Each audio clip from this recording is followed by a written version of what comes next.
Welcome to SK Vidyan Physics classes. I shall discuss some questions very important for NEET. First question is the limit of resolution of a 1 meter telescope for radio waves of wavelength 10 centimeter is nearly choices are 7 degree, few seconds apart, 18 degree, 1 minute apart.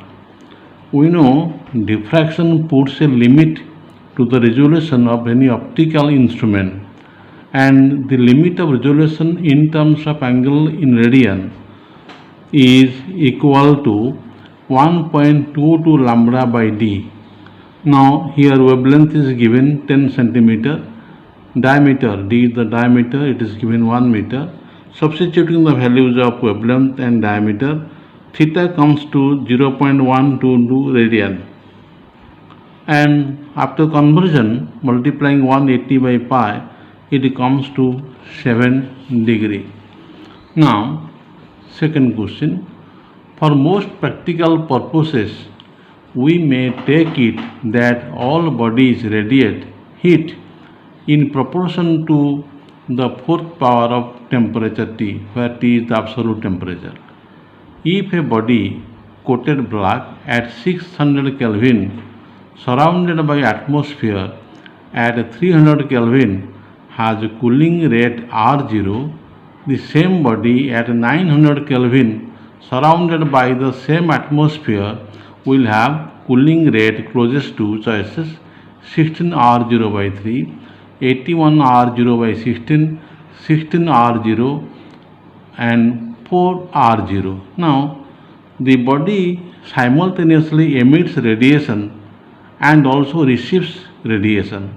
Since the body is coated black, it receives full energy, all the energy incident on it, and the amount of energy received by it per second per unit area is proportional to 300 to the power 4, where 300 is the temperature of surrounding. Similarly, it emits radiation at the rate proportional to 600 to the power 4. So the net rate of loss of heat proportional to 300 to the power 4 minus 600 to the power 4. We know that the rate of loss of heat dq by dt equal to mass specific heat into change in rate of temperature, that is rate of cooling. Even though specific heat varies with the temperature, for our consideration variation of specific heat with temperature is ignored. Hence specific heat is taken as a constant and is taken out. Now mass is constant, specific heat is constant, that is rate of loss of heat proportional to rate of cooling. I can write that d theta by dt proportional to 300 to the power 4 minus 600 to the power 4, where d theta by dt is r0. Since r dash, let us consider r dash with the rate of cooling for a temperature of the body 900 Kelvin, then r dash by r0 is 300 to the power 4 minus 900 to the power 4 by 300 to the power 4 minus 600 to the power 4. On simplification we have 16 by 3, so that r0 is 16 by 3 into r0. So choice A is correct. Next question, photocells are of three kinds: photoemissive cells, photovoltaic cells, photoconductive cells. It is asked which of the following is correct. 1 and 2 need vacuum for functioning. Let us first discuss what are these three cells, then we shall go to choices. Now what is a photoemissive cell? A photoemissive cell is coated with photosensitive material. This is photosensitive material. When you allow radiation of suitable frequency, electrons are emitted, which we call photoelectrons. Now these electrons should be collected by an anode which is maintained at positive potential, and this is made vacuum So for functioning of photoemissive cells, we require a potential difference as well as vacuum. Now photovoltaic cells. If you incident light on an interface between a metal and semiconductor or between N-type and P-type semiconductors, then an EMF is developed. This is the principle of photovoltaic cells. Now, this requires no vacuum and no potential source because EMF is developed automatically by incident of radiations. Third, photoconductive cells. Now, what is photoconductive cells?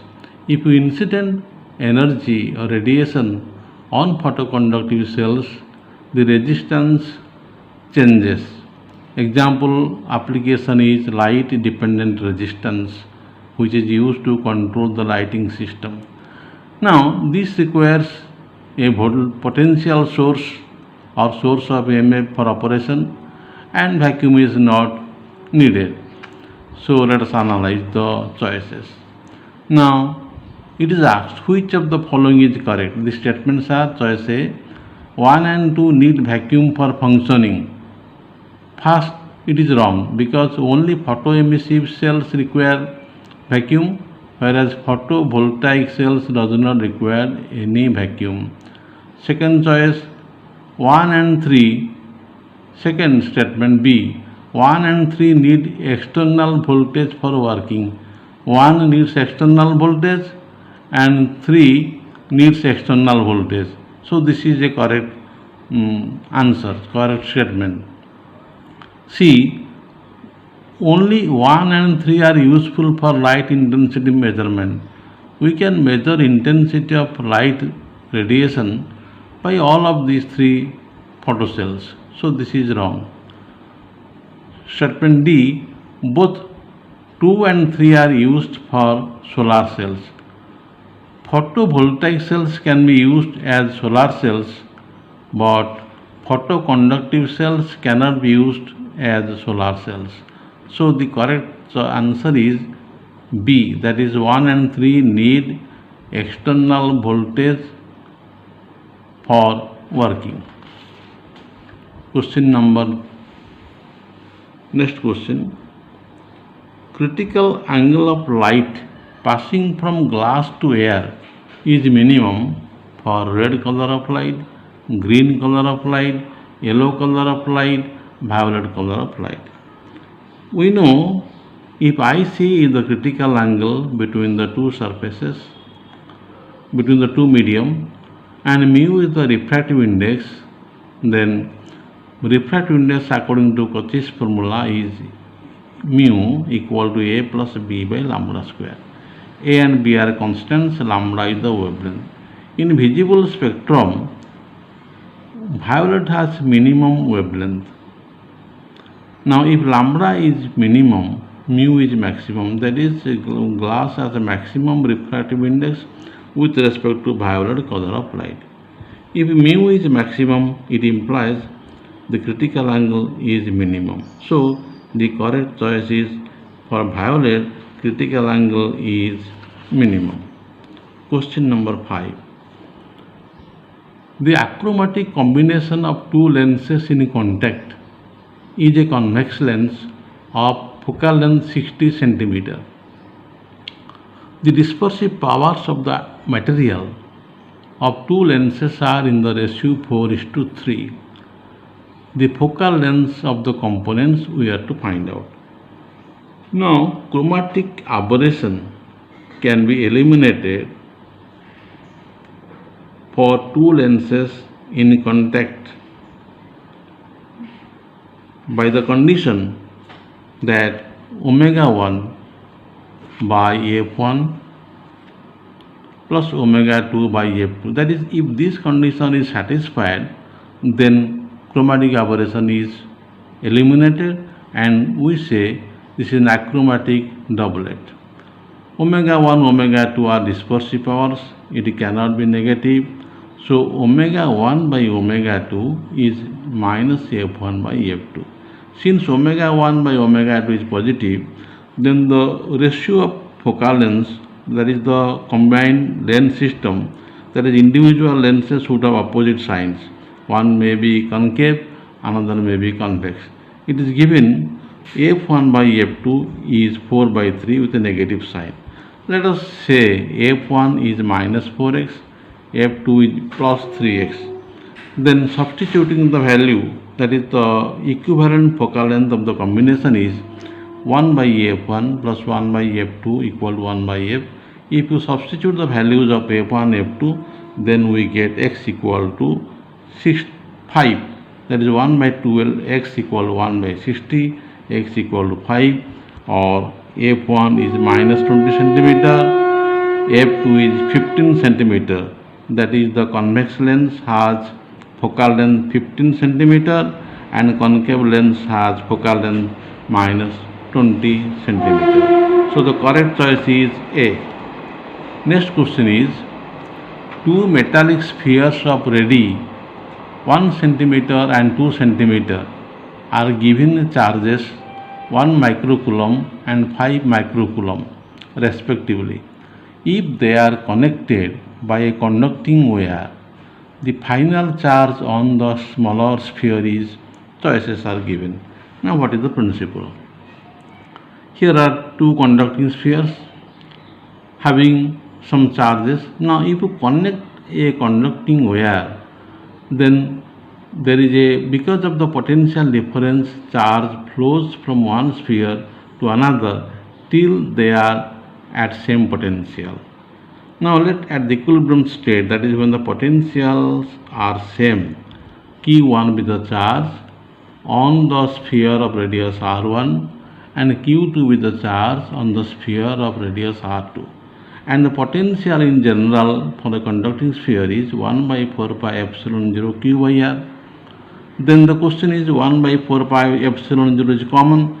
So we can say the potential of the conducting sphere radius R1, that is Q1 by R1, 1 by 4 pi epsilon 0 got cancelled, equal to Q2 by R2 equal to Q1 plus Q2 by R1 plus R2. That is the total charge is constant initially and finally. This is Q is the total charge by total sum of the radius of the two spheres, which is equal to 6 microcoulomb by the total radius. Now you are to find out Q1. Q1 equal to R1 total charge by total radius. Now the ratio between R1 and R is 1 centimeter and 3 centimeter, that is 1 by 3. Total charge is 6 microcoulomb. So Q1 equal to 2 into 10 to the power minus 6 coulomb, or that is 2 microcoulomb. So the correct choice is A. Next question is, the highest possible potential of an isolated spherical conductor of radius 10 centimeter is, choices are given. The given one thing is given, that is dielectric strength of air is 3 × 10⁶ volt per meter. So what is the principle? Principle here is, if Q is the charge on the conducting surface or conducting sphere, then the potential electric field at any point is equal to Q by 4 pi epsilon 0 R square. R is the radius. Now if you go on increasing the value of Q, the intensity goes on increasing. How long the intensity will go on increasing? Till the intensity is equal to dielectric strength. If you increase further the intensity by giving more charge, then what will happen? The intensity developed or produced by the charges on the conducting sphere will rupture the dielectric medium. This is a dielectric breakdown occurs. Thereby, the charges on the conducting sphere will leak to the surroundings, which we call corona discharge. Now, if Q maximum is the maximum charge on the conducting sphere, then Q maximum by 4 pi epsilon 0 R square equal to 3 into 10 to the power 6 volt per meter. We are to find out potential. Since potential equal to Q by 4 pi epsilon 0, that is intensity E equal to V by R. Intensity E is given, that is 3 into 10 to the power 6 volt per meter. So potential can be obtained by multiplying R, that is the radius of the conducting sphere, that is 3 into 10 to the power 6 into 10 centimeter gives 3 into 10 to the power 5 volt. This is a very important concept on corona discharge. Now next question is, a spherical body is placed in a uniform electric field and the lines of forces are shown in the figure. What is the choices are given? We have to find out whether it is a conducting sphere or a dielectric sphere. Now, if you have uniform electric field and they are represented by drawing parallel lines of force, and you take a conducting sphere, then as you know, electric field inside the sphere, conducting sphere, is zero. Lines of force cannot pass through it. Then lines of force, what happens? The lines of force terminate on the surface of conductor perpendicularly and emanate from the surface perpendicularly. Now, the outer lines of force nearby tend to converge, and this is how they are modified. That is, the electric field lines are modified because of the presence of conducting sphere. Surrounding the conducting sphere, the field is no more uniform, the field is distorted, and so the correct choice is a conducting sphere. Answer is a conducting sphere. Next question is, an ideal electric dipole is placed close to an isolated charged conducting sphere. The dipole experiences no force, no torque, both force and torque, force but no torque. We know in a uniform electric field, an electric dipole experiences no force because here the amount of force acting on positive charge is equal to same as amount of force acting on negative charge but in opposite direction, so that total force equal to 0. Now at this position, if you disturb the dielectric, as you disturb the dipole, there appears a restoring torque to bring the dipole to original position, original configuration. So electric dipole in uniform electric field experiences a torque tau. But what happens in case of this case? Now here is the case, the charged sphere produces a non-uniform electric field, and in the non-uniform electric field we have an electric dipole. The electric field at the negative charge point is not same as the electric field near positive charge. As a result, there is a net force acting on the dipole. And also, as in case of non-uniform electric field, in non-uniform electric field, this dipole also experiences a torque. So the dipole experiences a net force as well as net torque in a non-uniform electric field. Hence the dipole can have rotational acceleration as well as translational acceleration in a non-uniform electric field.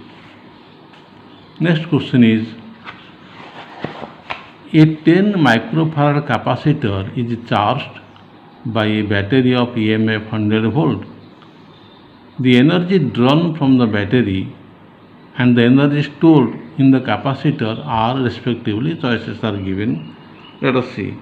Now a clear formula, as we know, that if a capacitor of 10 microfarad is charged to a potential difference of 100 volt, because when you connect the capacitor to a source of EMF of 100 volt, automatically, suddenly, the potential difference between the conduct surfaces of between the two parallel plates of the capacitor becomes 100 volt instantly, as we have neglected the resistance of the conducting wires here.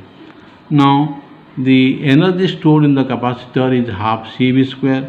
If you substitute the values of capacitance and potential difference, that is 100 volt, the energy stored in capacitor becomes 0.05 joule. Now, the question is, what amount of work is done by the battery? The battery transfers a charge of Q, that is C into V, capacitance multiplied by the potential difference. This is the total charge transfer at a potential difference of 100 volt. So multiply the amount of charge transferred with potential difference. This comes to 0.10 joule. So only 50% of the energy or work done by the cell is stored on the capacitor, and the rest of the energy is dissipated in the form of heat. Now the correct choice is A, that is 0.10 joule, the energy spent by the battery or cell source of EMF, and 0.05 joule energy stored in the capacitor. Next question is, an electric motor has a back EMF of 110 volt and armature current of 90 ampere. The armature is making 125 revolutions per second. The power developed, choices are given. Formula for power is potential into current. Here the induced EMF, back EMF developed is 110 volt. 110 volt, current is equal to 90 ampere. Volt ampere is watt, so the power developed is 90 into 110 watt. Now here 125 revolutions per second has no significance. It is only irrelevant, so cannot be taken into consideration. So the correct answer is choice D, 90 into 110 watt. I hope this will be beneficial for the students appearing in NEET. Thank you.